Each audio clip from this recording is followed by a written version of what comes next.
Hello everyone, welcome back to the channel. So today I finally got a chance to watch It Chapter 2, and I do not scare easily, but this film was terrifying. This was terrifying. Now before I get into the horrors of the film, I do want to make one quick mention for all those nice guys out there who feel that they've been rejected and don't know what else to do. Look at this guy right here, Ben. This guy held on to whatever affections he had towards Beverly for 27 years. The piece of paper from his yearbook that she actually signed held on to 27 years, and he finally got there. Now that message could be good or bad, but I mean sometimes you do have to let go. But hey, in his case, worked out pretty well.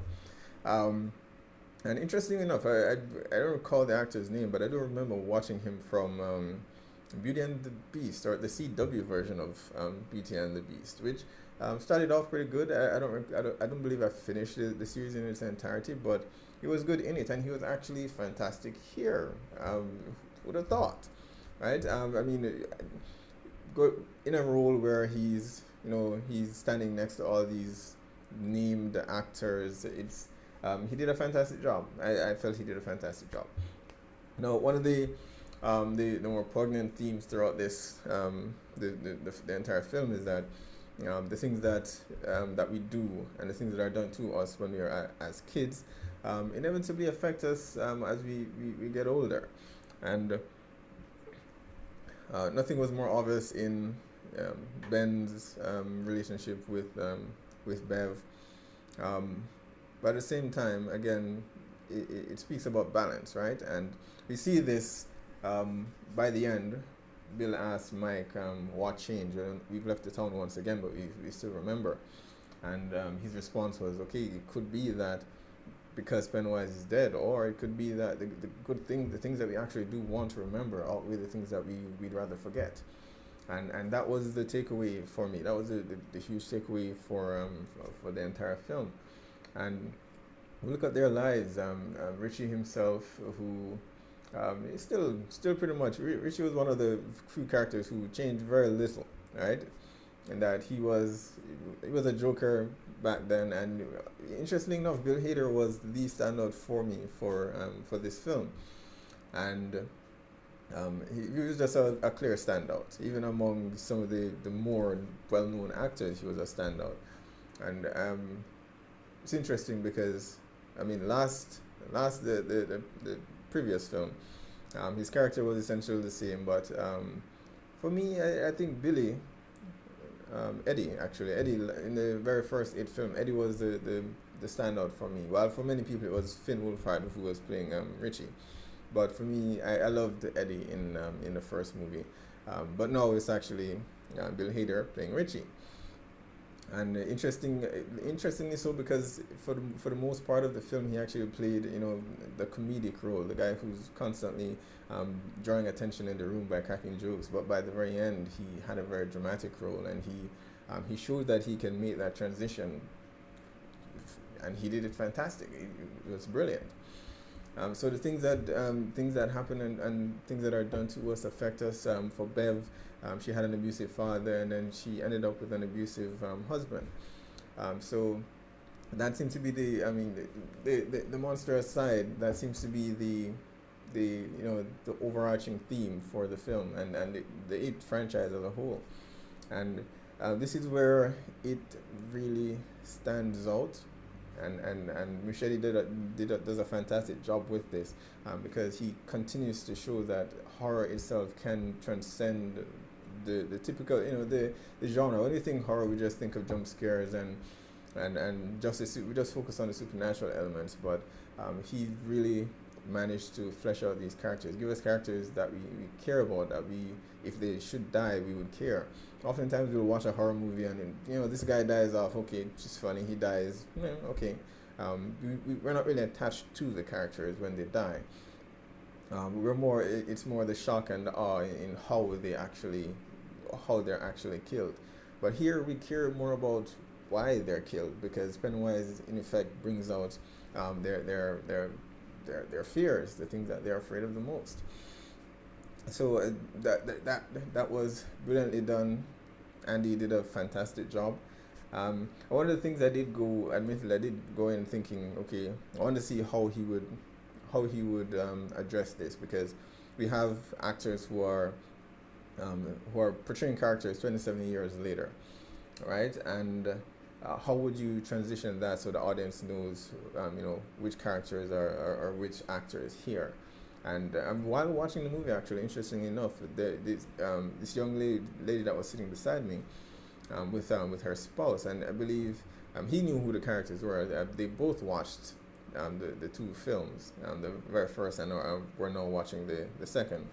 And the husband was able to tell who the characters were, but his wife wasn't. And that clearly he was the bigger fan because he'd read the books based on what the conversation that they were having. But for the average person going to watch the film, it's still something of a roadblock for them to actually say, okay, this is the character from part one and this is the character from part two.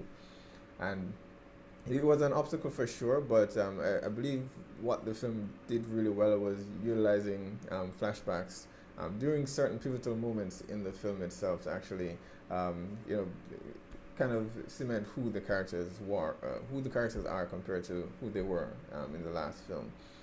So that was very well. The scene with Bill and with Billy and Bev, that scene where they're kissing, and then they flash back to when they kissed for the very first time, and when Ben built them the underground treehouse. It's not a treehouse, underground bunker, whatever that was. But initially, you may not readily recognize who the characters were, but by the second act of the film, you were up to speed, and it wasn't jarring in any way. You knew who the characters were by that point. And the actors themselves, their mannerisms and how they did a fantastic job. And I do wonder whether they actually, watched the film, or they were with the actors, the younger actors, for some amount of time to kind of study their behaviors and their mannerisms, and sort of understand how they acted or why they acted the way they acted, because they did a fantastic job doing it. So that back and forth the flashbacks, it was utilized beautifully to kind of cement who the characters were. And Stephen King appearing in the movie itself, I had to talk about that because we know that Stephen rarely signs off on films that are adapted from his novels. And this seems to be one of those rare occasions. He did come out and say for the very first film that he did actually like it, and I was pleasantly surprised to see him make an appearance here in the film itself when Bill went to purchase the bike from the store that he was passing, because he needed to get his object from his past to use for a ritual. So he stopped at the shop, and there was Stephen King playing this cranky old shopkeeper who charged him $300 for an old bicycle. That's a big price tag for nostalgia. But hey, Bill managed to be well off enough. He had a successful career writing, albeit being told that his endings suck. And I do wonder whether that was some sort of jab at Stephen King himself. Not that I don't believe I read any books of his that I felt the ending fell. But he doesn't shy away from having not so happy endings. So there is that criticism, and it's just funny to see that being to see that same criticism levied at Bill's character, who's also an author, right? And you would have thought, even for Bill, and with Stephen King, I think what he recognized in this film itself is it's not just a horror film, and in some ways I think that's what ought to happen with films that are adapted from other source materials, novels in this case, right? Often the attempt is to capture the essence of the film without exploring the characters in a way that the author has spent the time to actually flesh them out. And usually that doesn't work out very well, but here it was beautifully done. And I think King recognized that the director took the time to care about the characters and not just I just focus on Pennywise. I do have to say, I mean, I left. This is one of those films where I left thinking about my friendship. You know, and one of the questions that was asked in the film itself was, you know, one of the conversations they were having. Initially, as kids, it was asked, would we still be friends when we were adults? You know, and they said, yeah, sure. I don't see any reason why they wouldn't be. Now, of course, we could argue that they didn't remain friends because Pennywise erased their memories, but I think the key piece here is that they didn't remain friends because what tied them together was something tragic, and oftentimes that can have the opposite effect. It can bring people closer together, but in this particular instance, it was something that they just wanted to forget, and that's something that I think any of us can actually relate to. Something that happened to us in the past that we'd rather forget, and the people who are associated with it, even whether or not they had positive influences in our life or not, we like to forget that thing, so we kind of forget them as well. And I'm going to put together, I'm going to put together a list now with my friends, and like the questions will be asked. Would you guys follow me back to my hometown with a terrifying killer supernatural clown? And that would be the gauge for our friendship, right? Because these guys went back, with the exception of Stanley, of course. But that would be that would be what would be used to measure our friendship. If you guys will not come back with me to destroy an evil, supernatural, otherworldly clown, that's it. Our friendship is over. But Stanley's was, I hate, not get me wrong, I hated Stanley in the very first film, but he made a sacrifice, and appreciated one, because he recognized that he wasn't strong enough to do what needed to be done, so he decided to take himself out of the way. Of course, this could have meant that he could have completely screwed things up if they didn't find his piece that was needed for the ritual. Then they would have been screwed. But luckily they did, so everything worked out as best as it could have been. And with that, I mean, while I enjoyed the film immensely, there were certain things that I did notice, certain creative differences that the director chose to, a different route that he chose to go, that was different from the very first film. For example, and I was having this discussion with a friend of mine about the humor, right? And the humor was very strong in this particular film compared to the very first. Now, the first film, it was a coming of age film with teenagers. So one of the things that we loved and gravitated towards that very first film was the banter between all of the characters. It was funny, it was hilarious. But when you got to the stages where Pennywise was involved, we quickly switched gears from humor to just straight up horror and terrifying drama, right? And in the very first film, that was a fine line that was balanced very well. But here in part two, it tended to overlap. So there were certain scenes where they were battling Pennywise, and they would do something comedic, right? And it was an odd choice. Now, this didn't completely take me out of the film. I still completely enjoyed it. It was just odd to see the director take a different direction than what I'm accustomed to. So, I mean, again, coming from just watching the first film, because I watched the very first film again before going into the second, just to kind of refresh my memory in terms of the events that actually happened that would lead into this film. And it was just one of the things that I immediately noticed, that okay, the humor and the horror have begun to fall into each other, and they aren't as separate as they were in the very first film.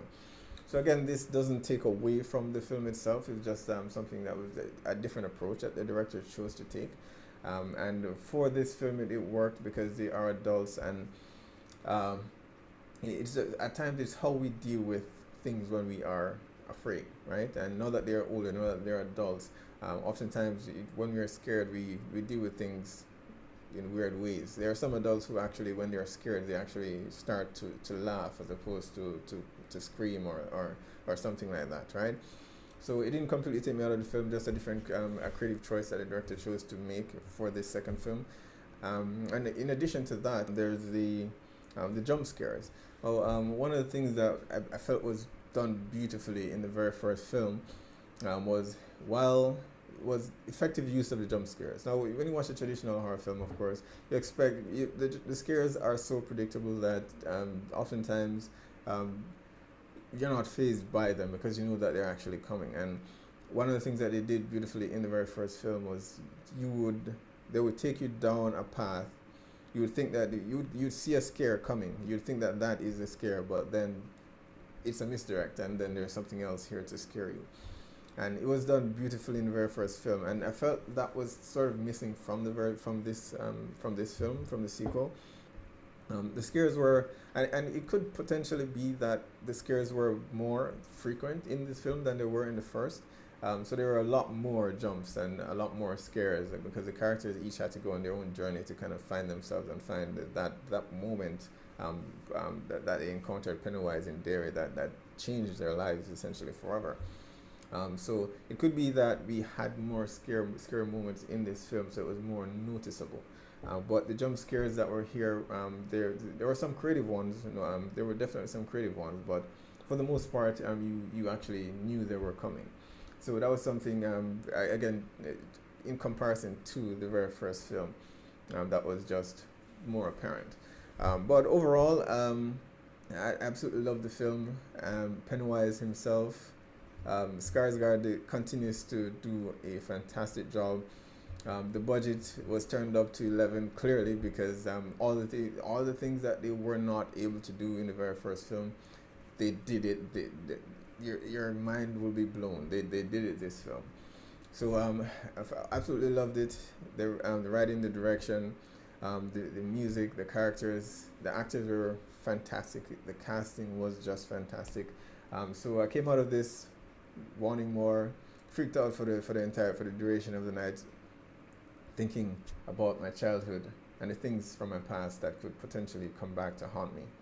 And for those of you who are bullies, pay attention to Bowers, right? Again, our actions, in the past, tends to play out in our futures. Don't be a bully, okay? Don't be a bully. Well, overall, I enjoyed the film. It was fantastic. I definitely recommend it to anyone who's interested in watching it. If you haven't seen the first one, watch the first one. You don't necessarily need to watch the first to enjoy the second. The director did a fantastic job, again, utilizing the flashbacks to kind of catch viewers up in terms of what happened in the characters' past, to prepare them to what will come in the film. So you don't necessarily have to watch the first to enjoy the second, but I do recommend that you do it. But if you've not seen It Chapter 2, be sure to check it out. It is now in theaters. Alright guys, be sure to post down below, let me know what your thoughts are on this movie. Did you enjoy it? What are your hopes for a third It film? There's been talk, and I believe in some interviews, I mean, the director said it's not impossible, but that's something that directors always say. It's not impossible, but ideally a third chapter would have been nice. But for me personally, I would want them to leave it as is. I felt as though things concluded in a way that they need to that it needed to. The characters all had their lives, their conclusion, right? Everything was wrapped up neatly. We didn't have any cliffhangers or loose ends to suggest that we need a third film. That said, though, I do recall certain bits from the book. I haven't read the book in its entirety as yet. I feel comfortable doing it now that I've seen the second film, so I'm going to be jumping into that immediately after. But I do know that, from what I recall from discussion with other persons who have read the book, that there are bits with the other entities outside of Pennywise that were not in this film. So there is still an opportunity to expand this universe, right? So if they do go that route, I would have no problem with it. I think this is perfectly fine, ending with 2 films. But if a third is announced, I would be overjoyed. And if they do take that approach, I wouldn't want them to use the same characters, to be honest. So I would want them to introduce a new set of children, maybe a different town, or even back in Derry, since that's where it all began. But use different kids. Who knows? It could be the grandkids or the kids of these adults. But I prefer that we we approach it from a different set of characters rather than revisiting the ones that we've already seen. All right, so post down below, let me know what your thoughts are on It Chapter 3. Hit like and subscribe, and I'll see you guys next time.